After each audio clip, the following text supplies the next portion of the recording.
In this episode of A Girl and a Gun, we look at what Steven Soderberg and Zach Braff are up to. We look at the mistakes we make and curried egg sandwiches. A Girl and a Gun, episode 5, recorded 2nd of May 2013, exactly. All you need to make a movie is a girl and a gun. Come along and join the party while we stare at the sun. Hello, welcome to A Girl and a Gun, the show for filmmakers and content creators. I am Phil Moore, and as always, I'm joined by John Maisels. Hello everybody, and the technical tip for today: never go on air just after eating a curried egg sandwich. I'm glad you told us that. Yes. I'll stay well away from you, shall I? We've missed a couple of weeks because we've been on a break, so it's been, if you've been following our podcast, last week we had a special interview with David Hannay. Part 1 of that was posted. But what it means is we've missed a few weeks of news, and there's been so much happening in the past few weeks. We won't be able to get through all of it, but I'll do my best. Let's look at the breaking news now.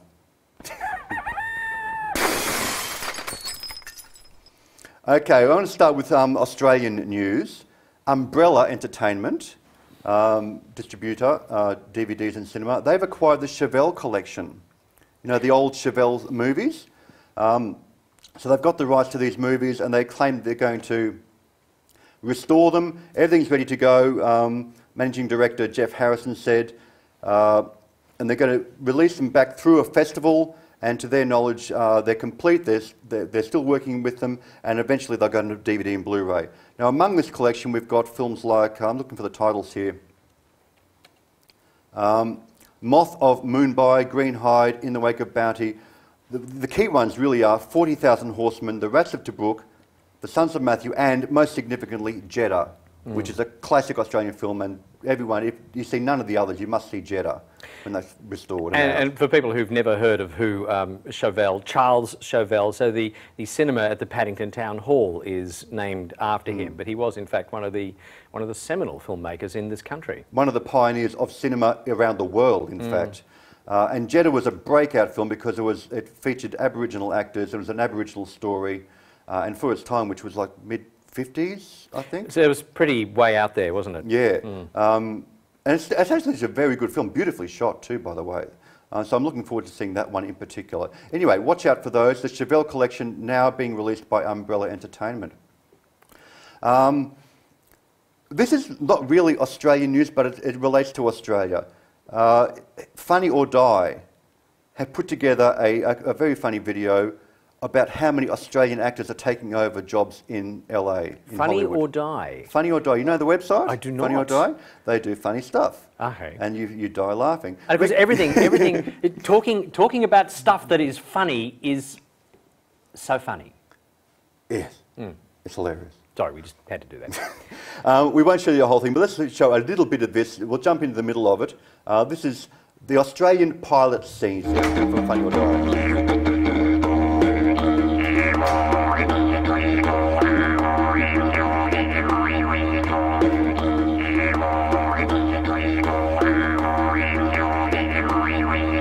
So we have an Australian actor at a casting for an American show. Come on, I'm waiting for him to get here, he is. Brian Guest.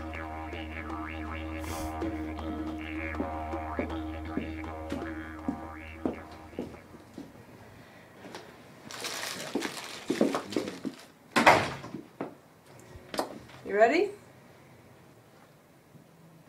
The Brooklyn Bridge can't hold my love for you, Jimmy. I would ride a kangaroo across the outback for you, my lady.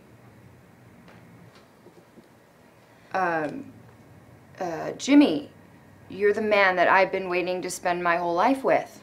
I've tried to throw away our love so many times, but you're so the this is obviously boomerang a I just crocodile can't get rid Dundee of. cliche of Australian actors. Those I are don't know how... Call that a script. Call that a script. This is a script. Take me in your arms, I don't know Jimmy. how Never let me Australian go. we find it. I just think it's crikey. amusing that I'm they're gonna hold you as they're tight as a making fun of the fact that crocodile, Australian and then actors, celebrate our even love by such drinking this ochre Australian fastest. actors like It's this guy's pretending Australian to for be, beer. are taking all the best roles over there, over in LA. That's enough of that. If you want to see the whole thing, have a look on Funny or Die. It's called Australian Pilot Season. Back to actual news. QuickFlix, which is Australia's answer to Netflix, kind of, they're not having a good run.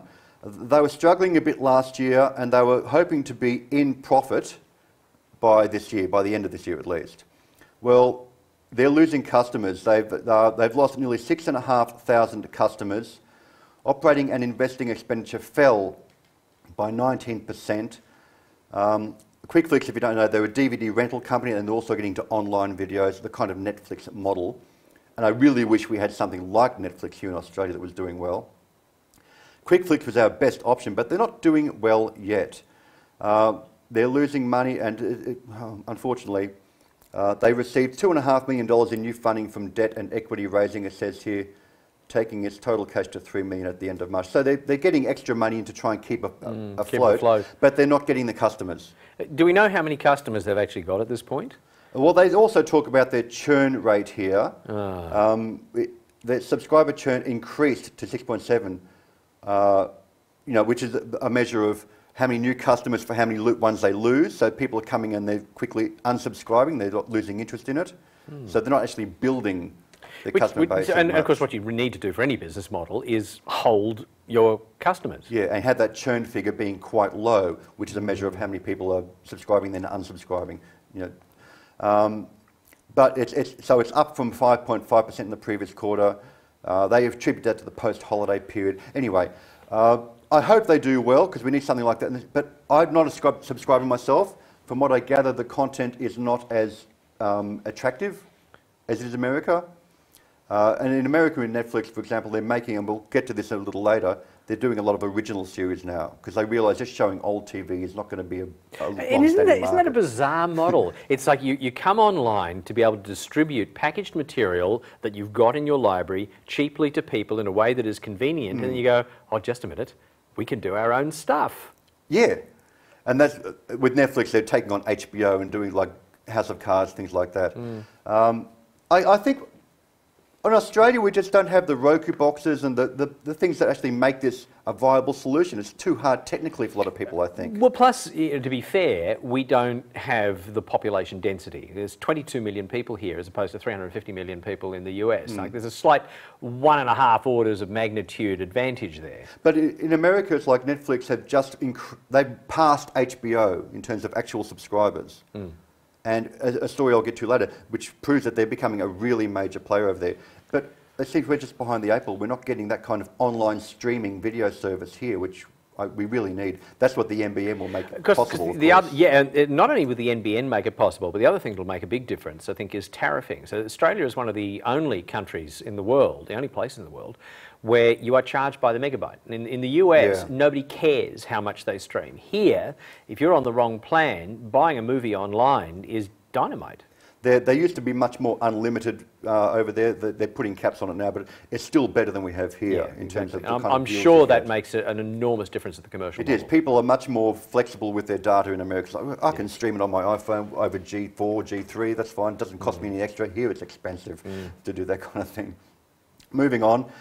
This is an old story, but it sort of happened just after our last show, so I do want to mention it for those of you that haven't heard it. Disney, they've gutted, the headline here is from Cartoon Brew, they've gutted their hand-drawn animation division, so there's lots of layoffs of people. So those of you in the animation industry will know these names. I'll mention a few of them. Nick Ramieri, Ruben Aquino, Franz Vischer, I hope I'm pronouncing them correctly, Russ Edmonds, Brian Ferguson, Jamie Lopez, Dan Tanaka. These are all apparently really big names in Disney in 2D animation. Two animators that still have jobs there, Eric Goldberg, Mark Henn. But this means like everything's going 3D. Why would they cut back their 2D animation division to this extent if it's like they don't do it anymore?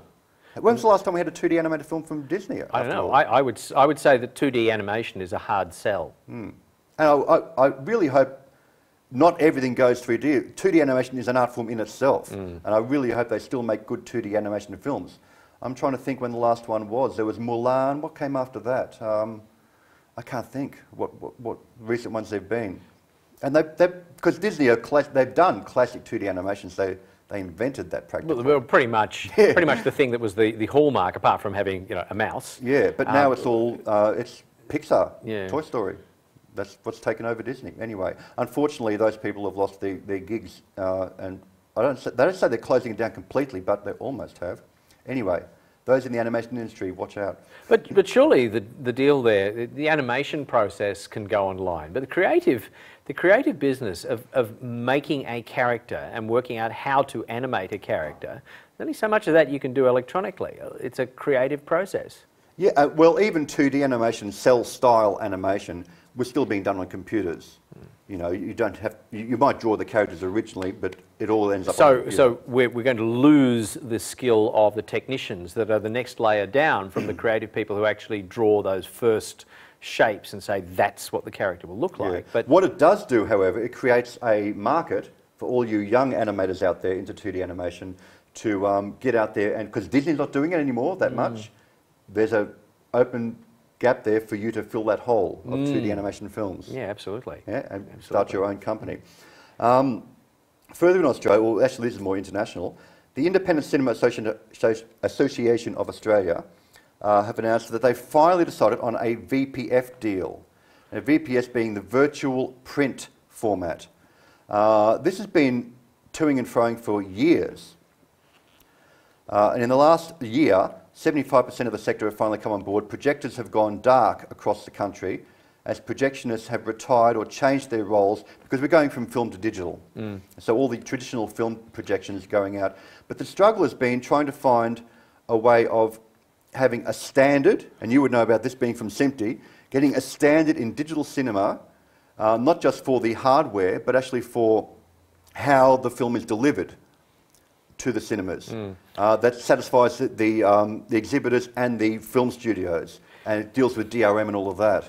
Digital rights management for those of you who don't know what DRM Yeah, is. digital rights management, because the studios want to make sure there's copyright protection, there's piracy protection, digital rights management on the stuff that goes out. So now we've got a way of a virtual print, which is basically a digital version of your film. I haven't got the details of exactly what it is, but those who are into that, I'm sure you'll find it out. By this time next year, we'll no longer be talking about digital cinema. We'll be back at our core business, the cinema business. So basically, cinema is digital. There's no distinction anymore.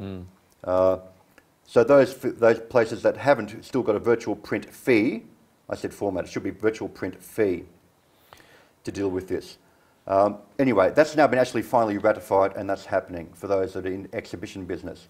Our next story here from Hollywood Reporter. The MPAA, which is the ratings board in America, they've chosen to tweak the movie rating systems in the wake of the Newtown school shooting from several months ago.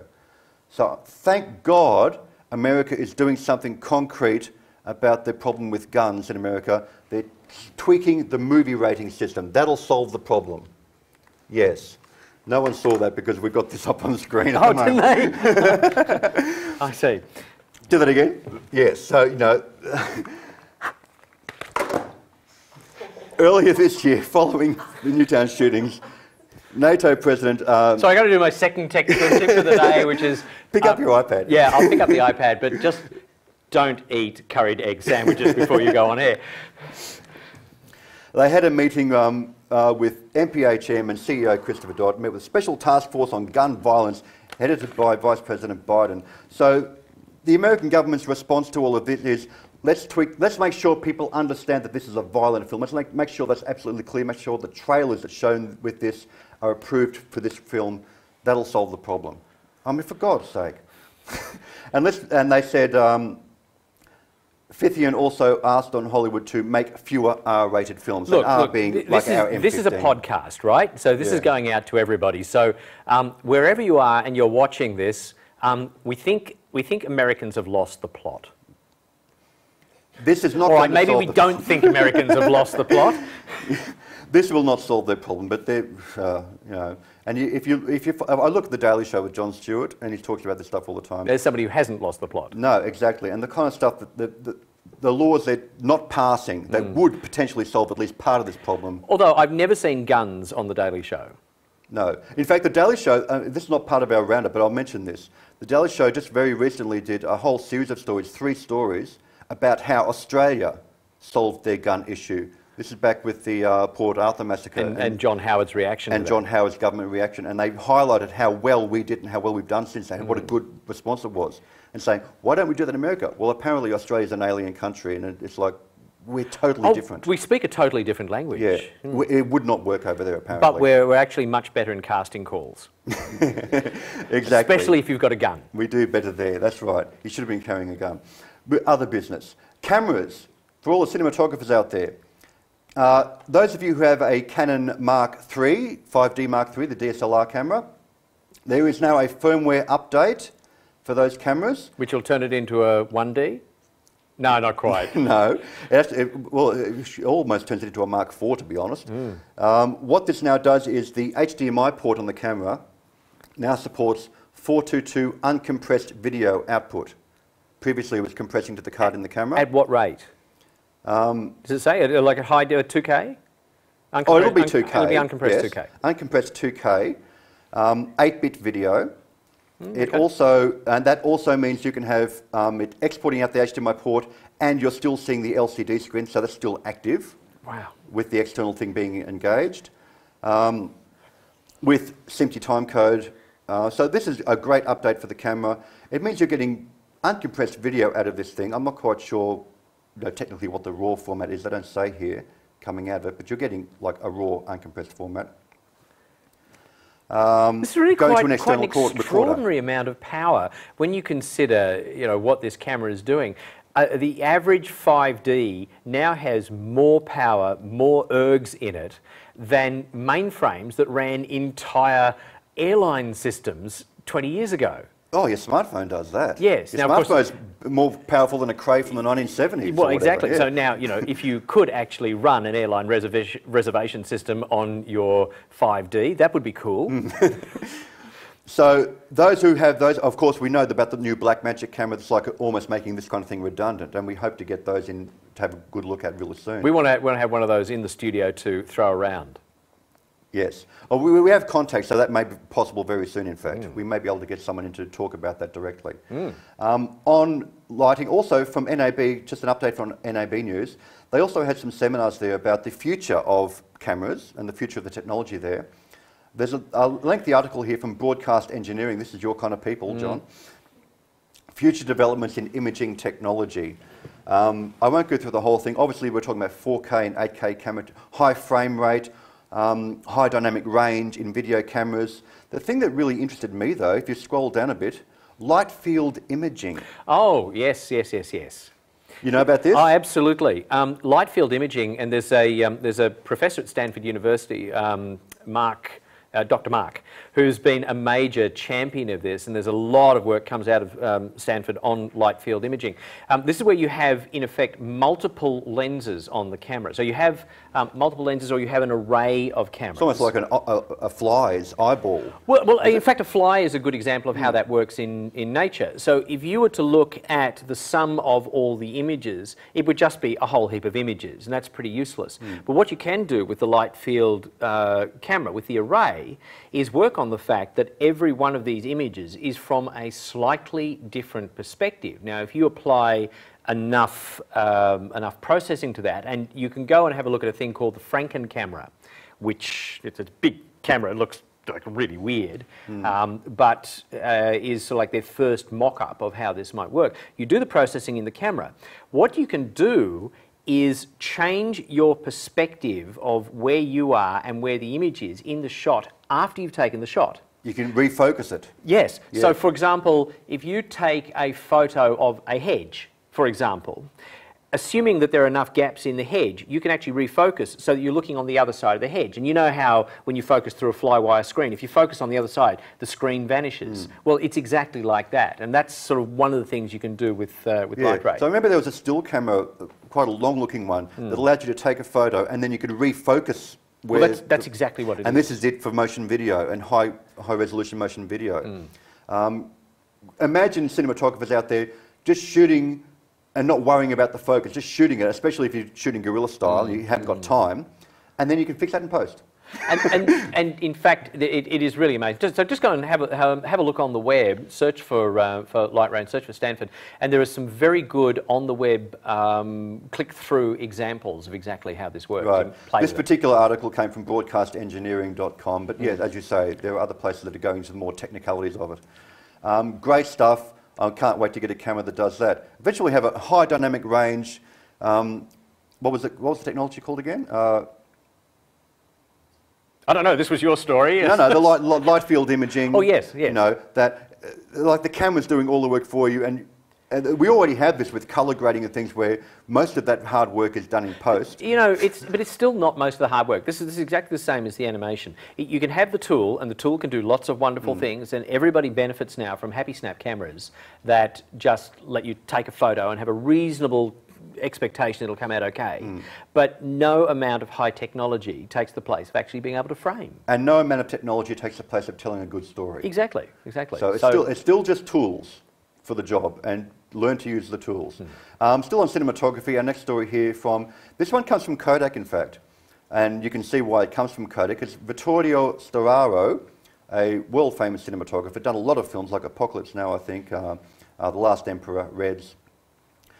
And here he talks about, he's one of those old guard that still loves film and still sees the value in film, and and there is still value in film, so at least as an archive medium, if nothing else, because we're losing it as a capture medium after all, and an exhibition medium.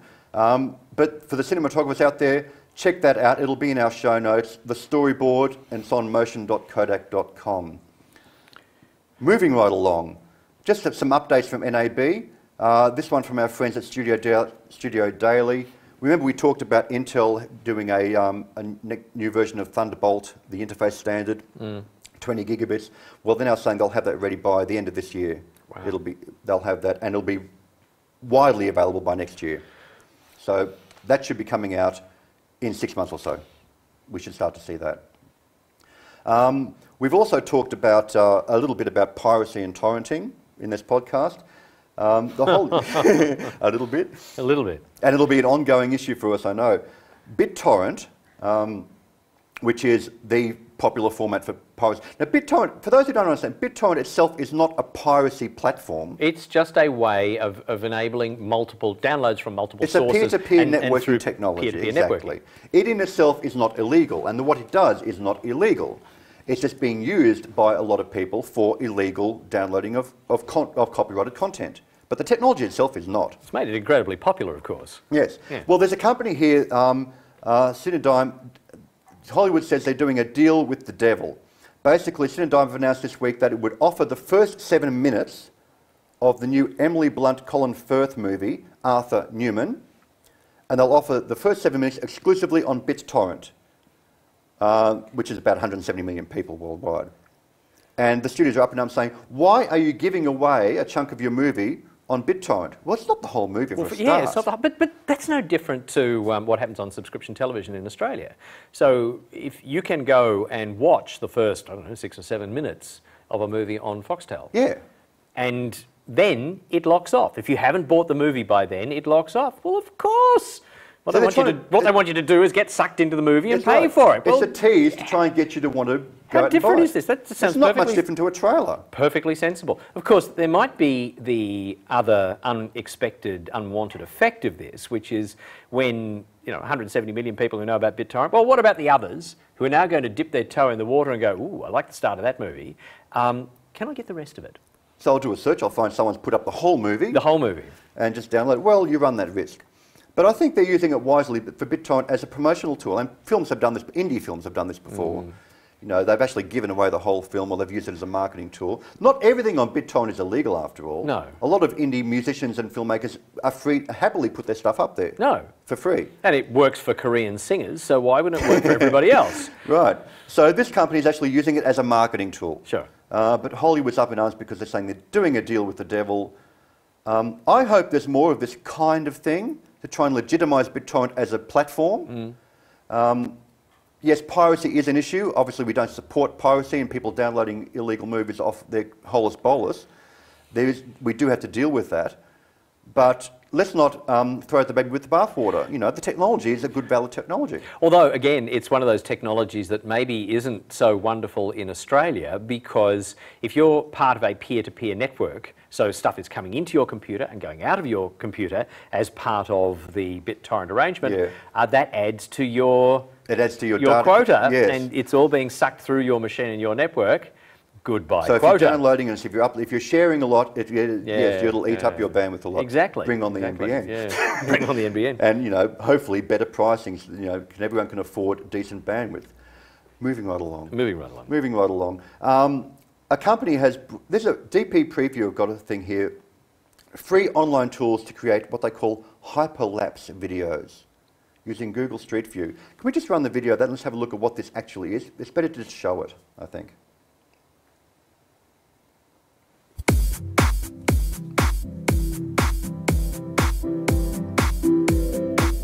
So this is coming off Google Earth, the Street View. All of these images come off Google Street View. So have they gone and just assembled an animation of successive frames? They've produced a tool that takes all the images out of Street View and puts it into this kind of hyperlapse animation. Well, it's very cute. And it's free. Golden Gate I can Bridge. imagine filmmakers looking at this, oh great, I can choose anywhere in the world and make this fabulous animation sequence as a kind of establishing shot or whatever for my film. Now that's a bit bizarre. This is Google Earth pointing upwards and looking at a vapor trail. Well, if you use Google Street View, when you're at a spot, you can look and you can move around to all the different locations. You can up, down, left, right. Yeah. They've just done that. They've taken all those points of views and strung them together. I was going to say that looks a bit like a road to Hunter, but in fact we were on the wrong side of the road there. Well, this is from America. No, that actually looked like it was on left-hand drive. Maybe, well, it could be parts of Europe, parts of Australia. They're going all over the world with this thing. Yeah. Although Anyway. somebody's turned the video backwards. I would like to see some really creative uses of that because it looks really cool and it's free. So have a look at that. It's called Hyperlapse using Google Street View. Wow, there you go. Yeah, just a cool video. Another cool video we've got here, moving right along. Red Giant, who make plugins for After Effects and other compositing tools, and they make some really good plugins, really good. They did a video a while ago that was a short film with lots of visual effects that promoted their plugins. Well, they've done it again. So we won't show the whole thing, but it's basically an ad. This is basically an ad for Red Giant, but just jump into the middle of this, called Spy versus Guy, and it's basically a guy ends up with this old artifact from the Cold War, and there's a Russian spy trying to get it off him. And there's some really cool, you know, again, it's highlighting the visual effects that Red Giant can do. I'm not quite sure where we've jumped in the story. Was the glowing eyes part of it? Okay, so follow this. His subject is the guy with the pizza box. And it just becomes farcical as he continues. It's like a Roadrunner movie. As the coyote continually tries to get the thing off this guy, the coin off this guy, as it is. He's got all sorts of gags to do it, and they keep failing on him.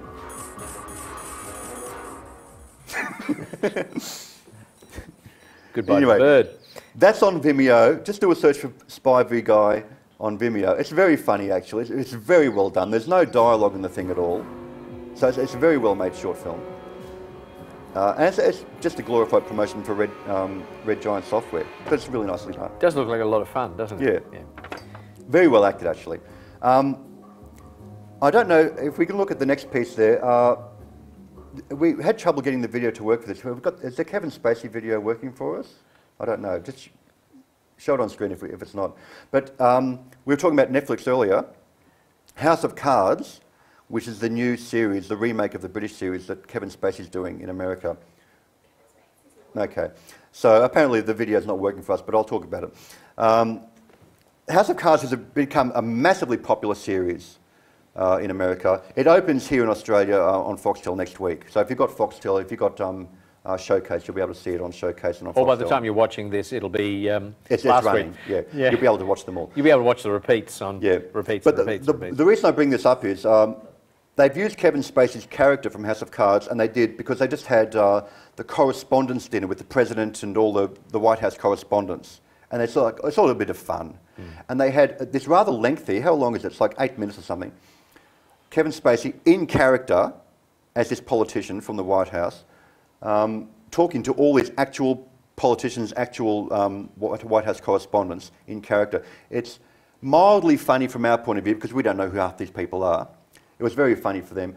But what highlights me is that this show, which is an original series for Netflix, you only could see it on Netflix, and it's very new, and this has had such a social impact that they're making jokes about it with the president. And there was another video which Steven Soderberg did with Barack Obama, as if he's going to do, I've done Lincoln, now I'll do the story of Obama. And who's the best person to play Obama? Daniel Day-Lewis. And he's actually got President Obama pretending to be Daniel Day-Lewis playing himself. It's quite funny.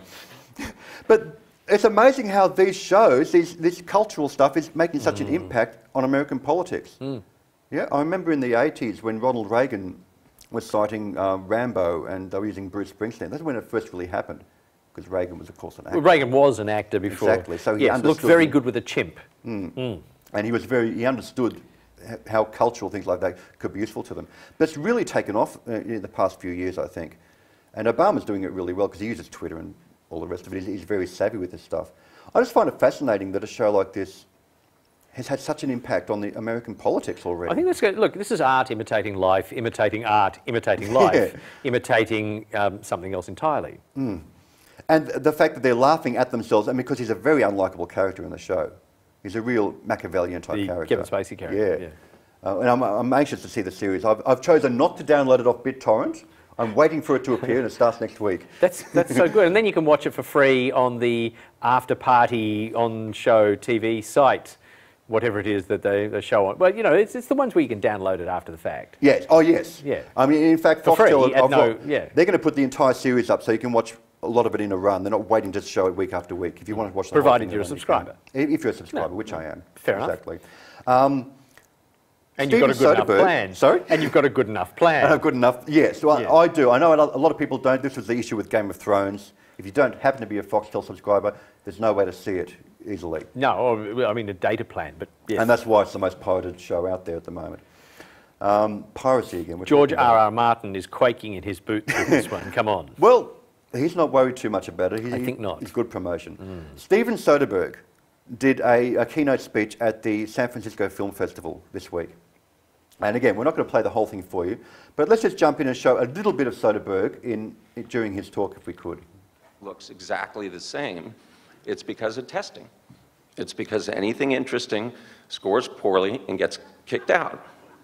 Now, I've tried to argue that the methodology of this testing it doesn't work. He's talking about, testing a film. That if you take a He's really poster testing a water bottle. or a trailer and you show it to somebody in isolation, that's not really an accurate reflection of whether it's working because we don't see them in isolation. We see them in groups. We see a trailer in the middle of 5 other trailers. We see a poster in the middle of 8 other posters. And I've tried to argue that, well, maybe the thing that's making it distinctive and score poorly actually would stick out if you presented them to these people. We won't show more. The way the he real basically world talks about the presents state it, and of the I've never Hollywood won that industry. argument. Talks about how things are financed, trailer why the for- big films are made, what kind of films get chosen to be made, and why they're made that way. But he's still not happy about it because he's come from indie film and he's worked on big Hollywood films as well. Like So who was his audience on this thing? This is the San Francisco Film Festival. So fellow film lovers so he and wasn't filmmakers. talking to the anointed and to the industry. He No. was talking to the consumers of the film. Well, consumers, but certainly film lovers, those who go to a festival. Yeah, I mean, if you turned up in Hollywood and did that pitch, everybody would know what you were talking about anyway. But it's a really good one to watch. Watch the whole thing. It's about 40 minutes, the whole thing. It is behind the scenes on how Hollywood works, on how, as you talked about there, previews and things don't really work sometimes, and how they rely on them, even though there's why, because the numbers don't add up. The amount of money they spend on marketing, it's like it doesn't really help half the time. Trying to find, and he actually, the whole point of it is the state of cinema, and he defines there are movies and there is cinema, and a movie can be a piece of cinema. I mean, he's basically talking art. Yeah. And something that's cinema doesn't have to be a great movie. It can be a piece of shit movie, basically. Right. But it can still be good cinema. Anyway, he's talking about, it's a good one to look at if you're interested in that kind of behind-the-scenes perspective on Hollywood. Watch it anyway. So you search on Soderberg and SFFF, you probably... Yeah, that was in Studio Daily. I found that one. The clip is, I don't know where the clip comes from. Yeah, San Francisco Film Festival, Yeah. you'll find it there if you look for Steven Soderberg. We are running a bit over, but I have one more story I want to finish up with here. This is a key one. We're talking about piracy and the way things get funded. Zach Braff from Scrubs. And Garden State? Yes, he made the film Garden State. He's got a new film he's trying to get made called Wish You Were Here, or Wish We Were Here, Wish I Was Here. Wish somebody was somewhere. Wish I was here. Wish I hadn't had the curried egg. He put this up on Kickstarter. I wish I wasn't here. He put this project up on Kickstarter. He had the prospect of maybe getting money from the studios, but he says in this thing that he would have had to compromise too much what he wanted to make. So he's looking for $2 million. He's already got it. If you have a look at the page, is he crowdsourced it, or is he crowdsourced it on Kickstarter? He's got $2.3 million, so he can make the movie he wants to make. Let's run that video now, if we could. I'm Zach Braff. The most common question I get asked when I meet my fans around the globe, or when I talk with you on Twitter, Facebook, and Reddit is, can I mount you and yell eagle? Woohoo! The second most asked question is, why haven't you written and directed another film since Garden State? The answer is a bit complicated, but in its simplest form, financing. I have a new screenplay that I've written with my brother Adam entitled Wish I Was Here, and I'm facing a big problem. There are money guys willing to finance the project, but in order to protect their investment, they're insisting on having final cut. Also, they want to control how the film is cast. So let's say I wanted Jim Parsons to play the role of my friend. Okay, the money folks might say, what if instead of your best friend, he was sort of a sexy pool boy? And what if that sexy pool boy was played by Justin Bieber?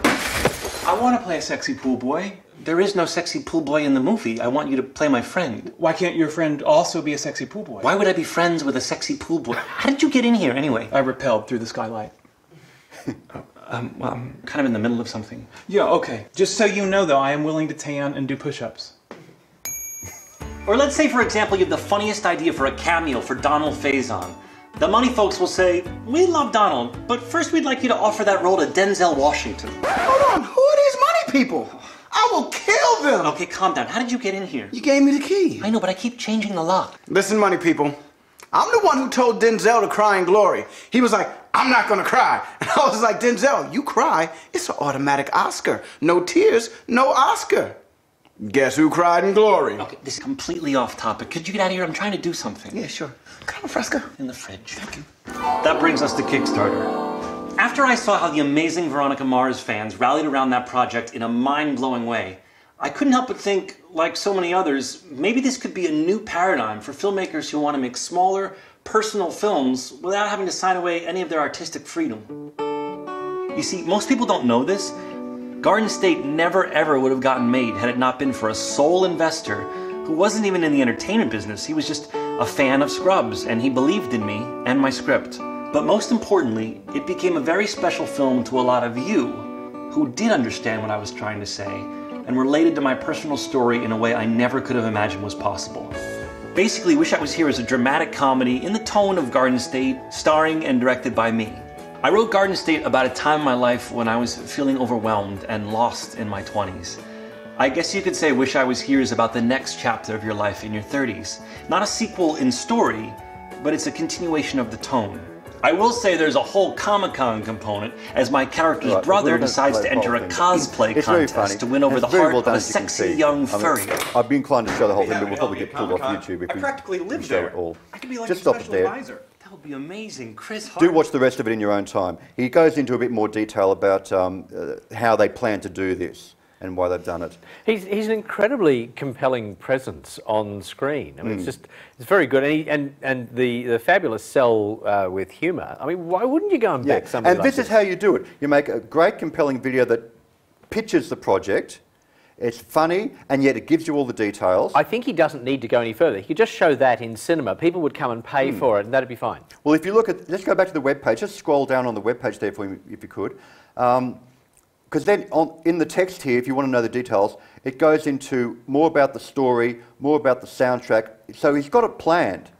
If you scroll down through there, he's done some artwork. There's artwork down the bottom there, some preliminary artwork for a fantasy. There's a fantasy sci-fi type thing in these dream sequences that are planned. So he's got it all really mapped out here on the website, on the Kickstarter site, of how it'll work. They've got the same production designer, the same cinematographer. And you look at this, well, absolutely, why not? Why would I not invest? It sounds great. And I like what he does. I like the last film. Minimum investment, $1.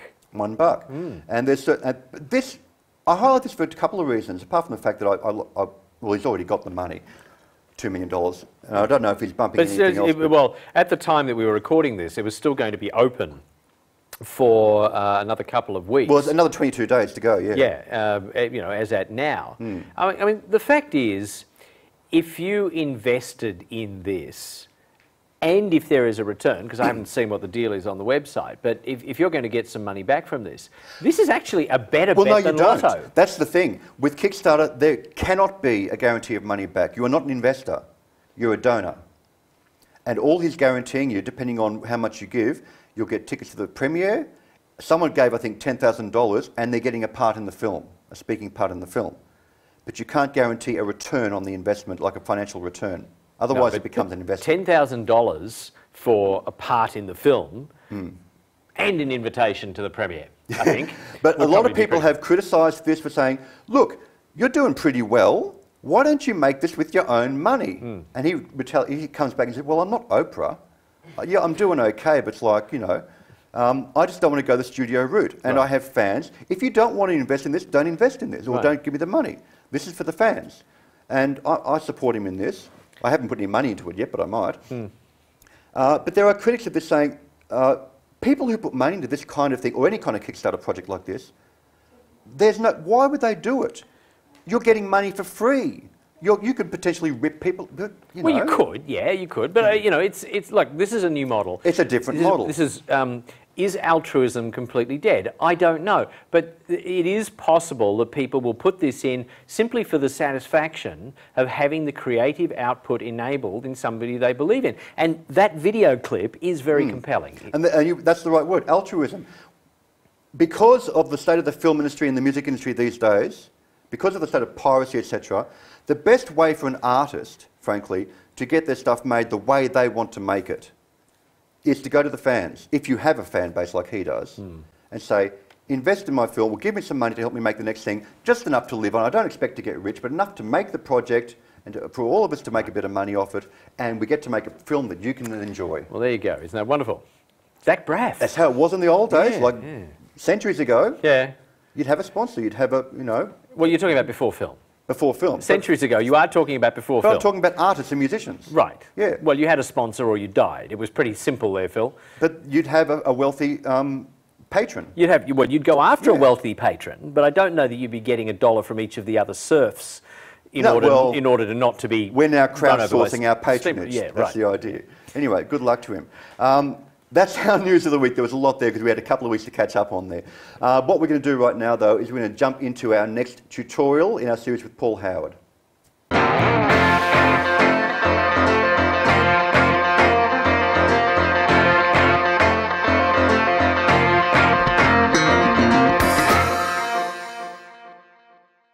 Hello and welcome to this next part in our series on cinematography with Paul Howard. Hello, Paul. Hello. Now, last time you threw out a whole lot of acronyms at us, so I want to be a bit clearer about some of these things. Can you please just explain what are the key features of any camera for photography as they apply to cinematography? Well, the most important thing as a basis that you need to learn about photography and cinematography, the three, what I call three principal things. So what are the three principal things? Okay. F-stop, you must understand f-stop, you must understand the shutter speed, and you must understand the ISO. Okay, one at a time. F-stop, what's that? F-stop is, you set it on the front of the f-stop is here. It's the same with any DSLR, any camera, on the iris ring or the aperture ring. To set the aperture means you set specifically how much light you're going to let pass through the lens to the sensor. So that's the thing that opens up, closes, and determines how much light is going through. Yep. Yes? The aperture. Yep. Then you must understand the ISO, which is the sensitivity that you set on the sensor. So how sensitive you make that. Now, when you say sensor, we're talking just digital cameras. Yep. Yep. Which most cameras are these days that we're talking about. Yep. The sensor being the CMOS or the chip inside that converts that light into an electrical signal of some kind. Correct. Yeah. So you can make that, you can desensitize that, or you can amplify that. And by that I mean you can have it set at, say, 100. On something like a DSLR, you can set that to 100 ISO. Or you could set something like this to 800 ISO or higher. What does ISO stand for? International Standards Organisation. I presume, okay. Yeah. If I'm wrong, you'll see it on a super right now. So that's basically determining how much light that we receive onto the sensor or how we interpret it. What exactly is it doing? It's how sensitive you make that sensor. So whether you amplify that or how you amplify it. Right. So you have various places you can set it. The third thing, which is most important, is the shutter speed. And the shutter speed, which you would know for normal motion, you would set at 1/50th of a second. Why? Okay. If you imagine you're taking a still frame at 1/50th of a second and you have a car passing, okay, perpendicular to the camera lens. At 1/50th of a second is the amount of time the sensor will be exposed to light for via the aperture. Now, in an old stills camera, that was literally a shutter that opened and closed. Correct. For 1/50th of a second. Correct. Yeah. Now, there'll be a certain amount of motion blur there when that happens. That's what we would call like normal motion.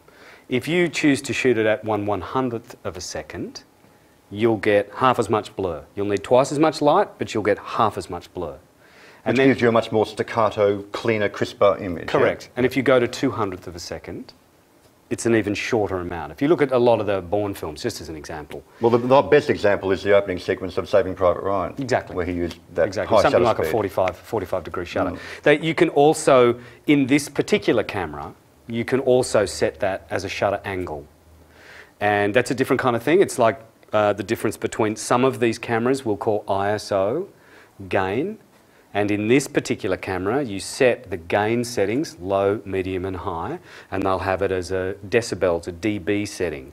In this particular camera you can set that to an ISO, which means that it's a lot more of a filmic approach to thinking about. This is part of the problem because all these cameras have different names for the same thing. Well, yeah, but we're in a transition period, you know, from videotape type cameras, which dealt with their gains in terms of making the sensor more sensitive or less sensitive, and now thinking of them as film cameras. Whereas in the days when you shot film, it was always in ASA and now ISO.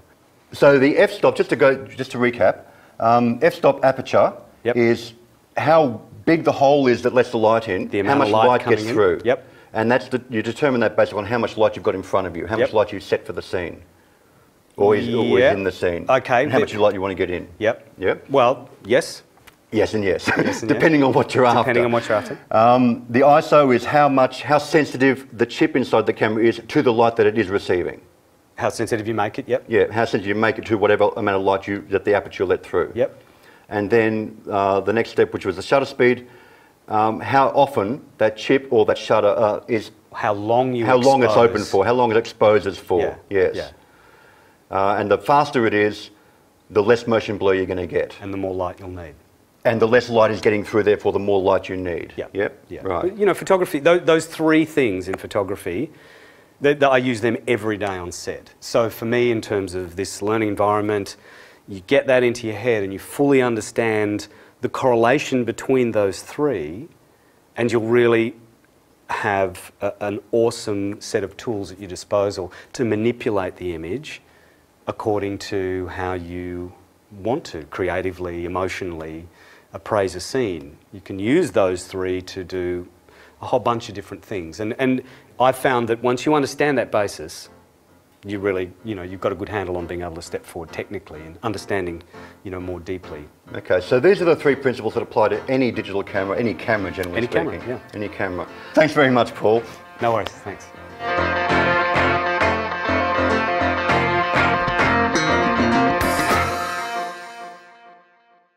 There we go. That was our tutorial with Paul Howard. Excellent. Episode number 4 we're up to. We've got I think, one more in the current series, but we are going to do more. And we're going to do more with other teachers, as we said before. Excellent. Yeah.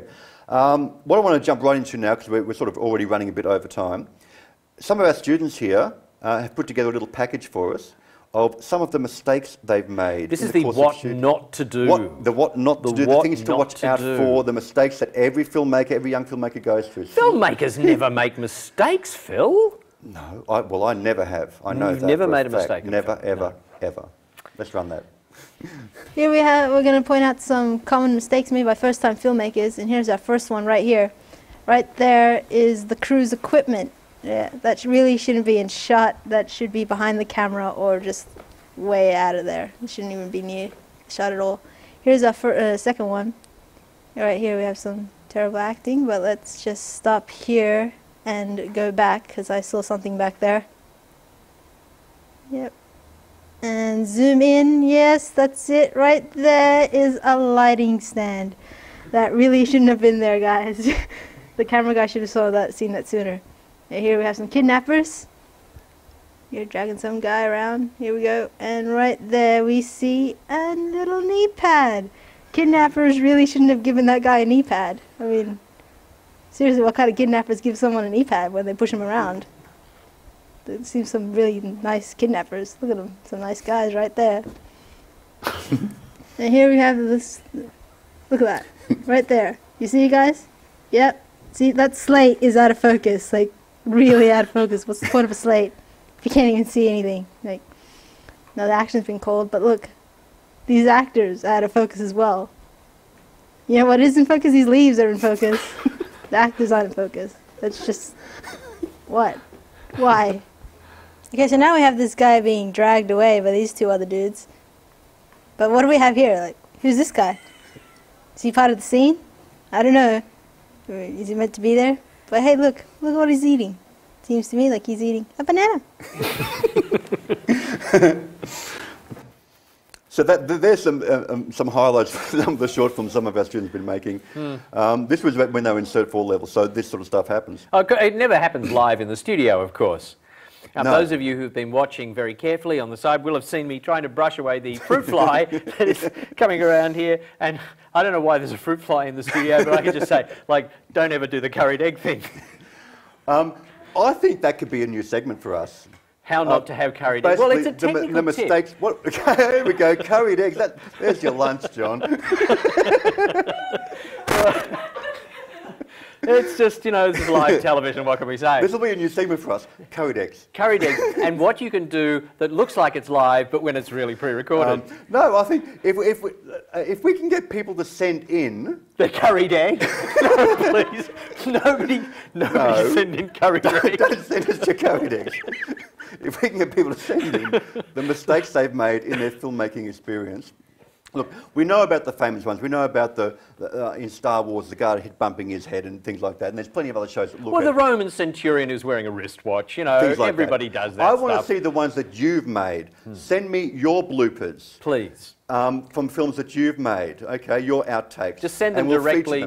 Send them directly to Post Office Box 95963. No. Send them to the address you see below me now. Bring up that lower third to veronica@agirlandagun.tv. Okay, put them on YouTube if you need to, and give us a link to YouTube or Vimeo or wherever you happen to have them. And there's our Twitter address as well. And there's our curried sandwich. Send us your bloopers. Where's this curried sandwich coming from? It'll be the mistakes we make or something like that. And in fact, if this is going to be a regular segment, someone do us a bumper. Make us a special bumper for this so I don't have to do another one. Preferably without mistakes. Yeah, without mistakes. Or even with mistakes. What we're going to jump into now is... A pool full of curried egg. No, pick my brain. Right. Pick my brain. Pick my brain. A pool full of brains. I've got two Pick My Brains today. Sure. Okay. We have our first official... we've had several good response to this show so far. And we've had a few come through via email. I'm going to do one today. It comes from Jason Dreggs. Sent us a question, which I thought was a really good one. When grading a movie or clip, etc., would you do this prior to adding the VFX shots, or do you get the finalised shot which then goes to the VFX department. So I presume you get the finished shot with the VFX, but after grading they might fall flat and neat. So he's saying, do you grade before or after you've done your visual effects? I'm going to cite two personal examples of this. My first feature film, Mortal Fools, we had a lot of visual effects where there was, for example, we had the background here, a foreground character that was going to be rotoscoped and have a visual effect around them. It's like an invisible glow. And then there was a foreground in front of them, like other characters and coffee tables or whatever might be in front of them. And you were going to do this as a mat-up? Yeah, so we shot it. You shot the layers, or you...? No, it was all shot live on set. Right. So we didn't use green screen, because I wanted the invisible characters to interact with the other characters as much as possible. But in post, we added this glow around them. So in the grading, you actually have 3 or 4, actually there was a maximum of 5 on some shots, different layers that we put comps together. Now the trick is, do you put those all together and then grade it as one single flat shot? What we chose to do, in fact, was to set them out as stems, different layers, and then grade each of those layers. So the background and the foreground matched, and then the middle ground, which is our affected shot, had a different effect to it. I would have thought, like, this is not my field, but I would have thought if you were trying to composite together stuff that was completely different colour balances, and then attempt to fix that so that it all looked good, you'd really be pushing uphill. Well, the trick with this one was that it started with an actor who was from the same scene. We'd added a visual effect to them. I didn't want the grade to then upset what that effect looked like. So the grade had to be more subtle or something, or maybe none at all, but we still had to grade the rest of the scene around them. So in that case, we chose to grade separate layers, individually almost. That said, on my second film, Submerged, there were some lengthy dream sequences, for example, which was a lot of compositing, green screen or rotoscoped actors. I just did all of that in After Effects and graded that effectively as a separate sequence, and then plonked them into the Premiere timeline. That said, because on this film I was going between Premiere Pro and After Effects, and they work very well together, I was able, and I'm grading on the Premiere timeline. I was using the Magic Bullet plugins for the grading of this.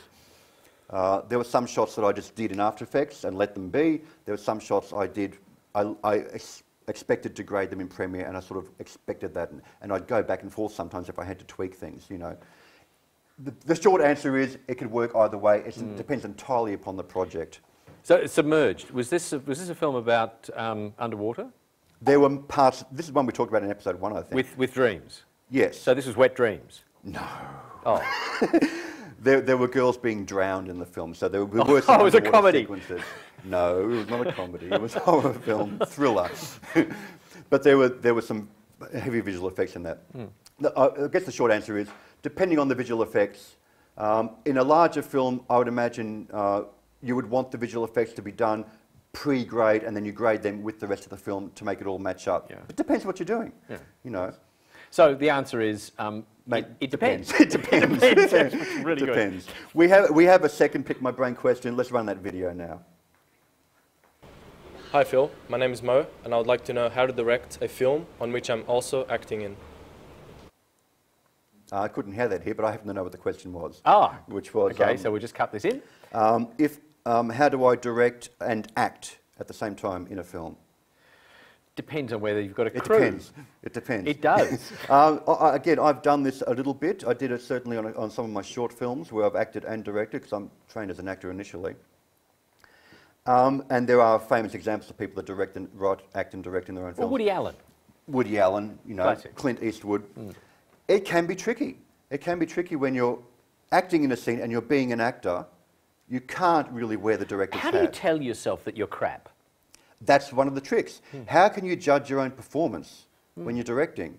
You've got to watch the playback, which wastes time sometimes if you're always going back to watch the playback to check. And it's hard to judge your own performance, therefore, put on your director's hat and say, now I'm going to be totally objective and judge myself as a separate actor. But like you do one take and it could be the perfect take, but you're never actually really going to know until you go and watch it back, and you won't even know then until you see it in context with everything else. I have done this. I don't know how successful I've been with it, but it comes down to you've got to trust your DP sometimes, like actually take off the director's hat and let your DP and your first AD run some of what you might otherwise be doing behind the camera if you're in the scene. and leave that alone. But then it also comes down to, I've got to direct my other actor here. And we do a take, and now I'm going to go for another take because I think... You think I stuffed up, don't you? You weren't happy with the way I delivered that line. But can I judge that effectively if I'm in the middle of the scene rather than observing it? That's the trick, you see. It can be tricky. And it's a talent. It is a talent. I mean, I managed to separate directing and editing and cinema. When I'm doing all of these roles, I managed to switch hats fairly quickly. But I've yet to actually... this is why I haven't acted a lot, certainly in my features. I've taken small parts. Like in Submerged, I had a small part. But it was just quick and easy for me to do that. And my gaffer was basically directing that scene effectively, really. You know, he decided how the camera was going to work. Yeah, there's just so many funny things we could say here, really. Because I was also the DP, so I couldn't be behind the camera on that right. side. I don't know. I don't think you'd ever want to be in a show where you'd given yourself a small part. No, but the quick answer for that is it can be very tricky to do. You just have to be able to switch things off and on and try to watch the playback if you are acting the scene and try to be as objective as you possibly can. And you've really got to trust that everybody's going to give you the right advice and that when you do stuff that's unexpected... Yes, and in fact I would say have someone on set that you can trust their opinion, whether it's your first AD, your DP, whoever it might be, your fellow actor, who maybe is not in that scene. And if they can say, that was pretty crap actually, maybe you should do that again. Yeah, you really want to trust your friends, don't you? You know, honest opinions like that. And no, I'll listen to those opinions. I might ignore them, but I'll listen to them. Excellent.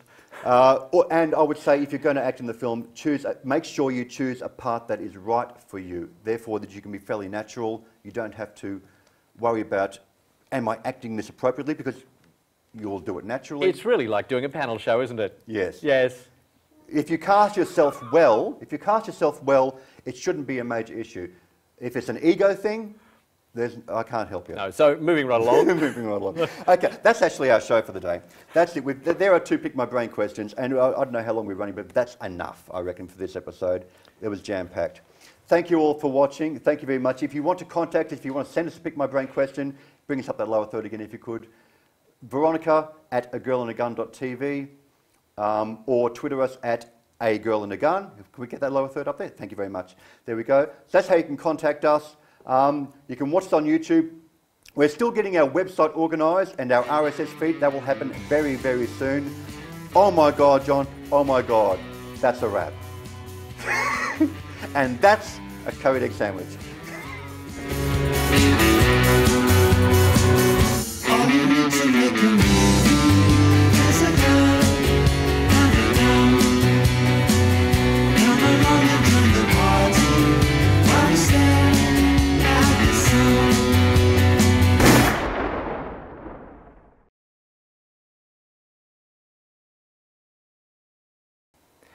Steven Soderberg, Zach Braff, curried egg wrapped with pita bread. That's a wrap. A Girl and a Gun, coming up next. Because that came up as you finished. That might have actually spoiled the gag, but... No, they timed it pretty well. Okay. All right, we can stop recording. That's enough.